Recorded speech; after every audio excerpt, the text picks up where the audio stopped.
नमस्कार दोस्तों, आज हम सभी के लिए बेहद दुखद खबर सामने आई है। छत्तीसगढ़ के पहले और सबसे लोकप्रिय रैपर्स में से एक एपी राजा, जिनका असली नाम चेतन था, अब हमारे बीच नहीं रहे। काफी समय से वे गंभीर बीमारी से जूझ रहे थे और उनका इलाज एम्स रायपुर में चल रहा था।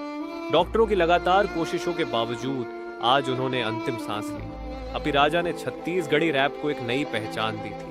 उनके गानों ने लाखों युवाओं के दिलों में जगह बनाई है। उनका सबसे प्रसिद्ध गीत टुराबो को लोलो आज भी लोगों की जुबान पर है और छत्तीसगढ़ी संगीत जगत में एक अलग पहचान रखता है। उनकी आवाज, उनका अंदाज और उनकी कला ने उन्हें छत्तीसगढ़ का एक खास कलाकार बना दिया। उनके निधन की खबर से उनके प्रशंसकों और पूरे छत्तीसगढ़ संगीत जगत में शोक की लहर है।